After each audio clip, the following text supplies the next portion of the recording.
I've had an opportunity to understand how Bank of Uganda's treasury bills and bonds work, and why it is actually a preferred investment opportunity for people who live in the diaspora.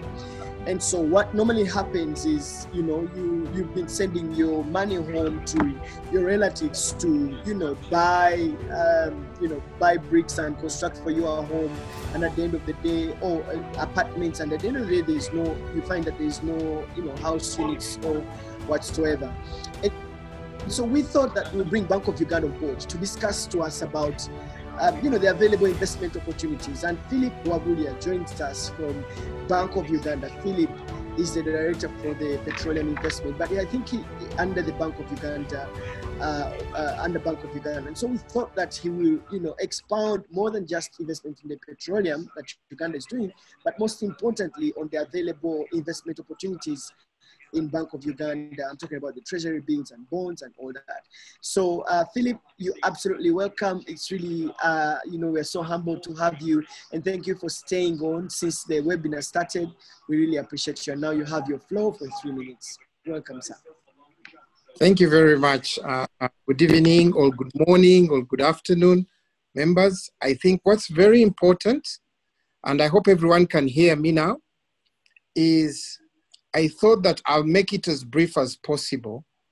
A number of people, Rotary clubs, have approached me several times to do this, and I've done it. And opportunities in the financial markets are actually more lucrative than some of the real estate that we have actually participated in. Just in short, there is an advantage in the foreign exchange. And I'll give you an example. Recently we saw the exchange go to as high as 3,900. And what I realized is that we had a number of people calling from diaspora and selling dollars at 3,900 and are now buying it back at 3,700. That's 200 shillings that any person who has been following the Uganda shilling would have made.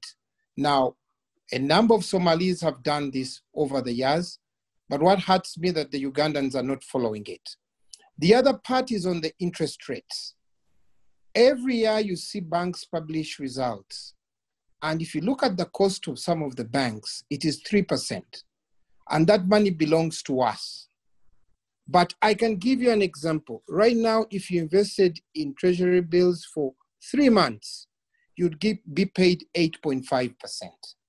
If you invested for 1 year, you'd be paid 11.7%. But when a Ugandan goes to the bank and asks to invest that money, the bank is going to tell you 5%. Now, why is it that Ugandans haven't been able to invest in treasury bills? It's because partly they haven't been educated what they do. And I thank Ronnie and the team, because the law was enacted in 2004, and someone can go to a commercial bank and demand to buy treasury bills. If the bank refuses, Bank of Uganda has a customer service desk that will address it. The systems have been put in place. You can now apply for your treasury bills online through your commercial bank. Another thing that's very important, everyone is worried, what about if I lose my money if supposing the bank is not there today? Previously, we had a deposit protection of 3 million. We've raised it to 10 million, but I can bet you that very few people have had a chance to actually understand what that means. A number of people in the diaspora would be interested to know, can I send my money freely from the diaspora to my bank and demand them to buy these treasury bills? Yes, you can send money. A lot of banks have electronic platforms, and we should be able to utilize those. But what I've seen, and my experience is very few of the Ugandans have made use of that. Why do you think so? It's trust. Now, let me give you an opportunity for some of you. I was in Boston, I think in December, and I met a couple of people. And I asked them, if you only saved 10% of what you make every week, that's approximately, if we say you're making $10 an hour and you work 40 hours, that's $400. If you save $40 and that is multiplied by 3,700, you are almost above 120,000 shillings. If you invested that money in Uganda at 10%, you will realize that the fear that it will lose value because of the exchange rate. Look at the Uganda shilling has only lost about 6% on an annual basis. You're getting 10, you're getting 11. Those who are in Europe, you're getting negative interest rates. Investing back home, to me, is one of the things that one needs to consider seriously. Whether you keep dollars or you keep shillings, my advice to you is to invest. Now, how do we build this from the diaspora? I will tell you personally, and if you can look at my face right now, just above me is my family. Every day I teach them one thing: save, invest, share knowledge, and consolidate. I like what the judge said. I think she was called Judge Rochelle. She said, needs. If we make needs as a collective center, we shall win. That is a very important thing. If we can teach ourselves and our community to save the way the Indians do, I can tell you, you will go miles. You're sitting with a person. I worked in the commercial banks for 17 years. I decided to come back and serve my nation in the Bank of Uganda. You saw how stable the shilling has been from 2012 to 2018. What I encourage us is diaspora people, look at the interest rates and engage. If you fail to get a response, Ronnie has my contact. I'm willing to sit down and teach each and every one of you how easy it is to invest in treasury bills. Thank you very much. I would like to keep it brief and give time for questions. Thank you. Thanks, Philip. I'm so much interested into Bank of Uganda products because of the security these products come with. This is Bank of Uganda you're investing in, and therefore, it will not close tomorrow. It gives you some sort of confidence that I've put my money and they're giving me a high interest rate, and it's not going to, Bank of Uganda cannot close. They will not steal your money. They have invested in assets, and it's interesting.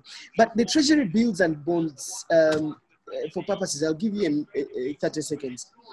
How does investment in treasury bills and bonds work? Because there are very many people. I'll tell you this. I spent about 30 minutes trying to explain to some people in the newsroom what treasury bills are, what treasury bonds are, what is the difference, and Aggie is laughing. And I can guarantee you that there are people who, even in this panelists, who you think are up there, may not necessarily understand what treasury bills and bonds are. So, to sort of, take on that face of, I'm not call it shame, because we have to learn every single day. Kindly take us through, how do treasury bills and bonds work so that people can get interested in this? People in the diaspora right now are thinking, okay, what did you mean by treasury bills? What did you mean by treasury bonds? How will I send my money from the UK into Bank of Uganda? How do I get assurance that I bought these treasury bills? Does the e-system work? Can it be compromised? All those things. Could you maybe in 1 minute talk to us about that investment? Okay. I think, let me define. A treasury bill and a treasury bond are both lendings or instruments that would be called risk-free. But I want to be very careful by using the word risk-free. But I would say generally a risk-free, where an individual or a company or an organization is lending money to the government. The government, sometimes their budgets are not sufficient, and they go back into the public and raise money.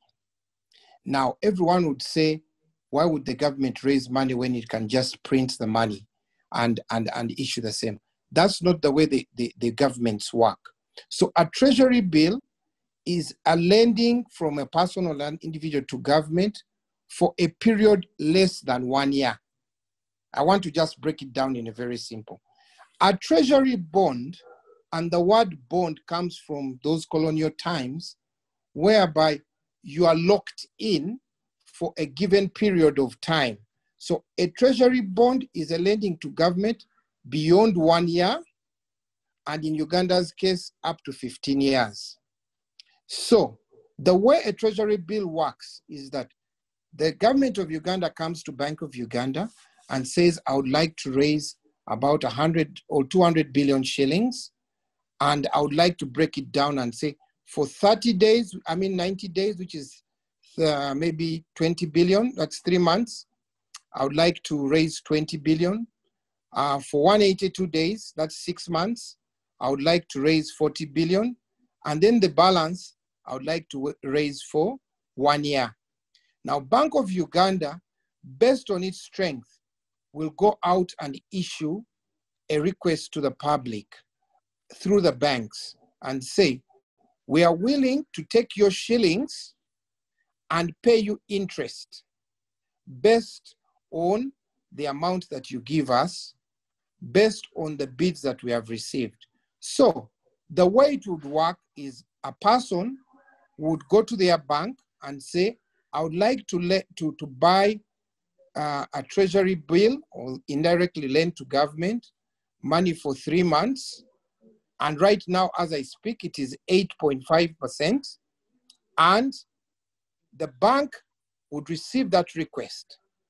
Then the bank will ask the customer to fill 3 forms.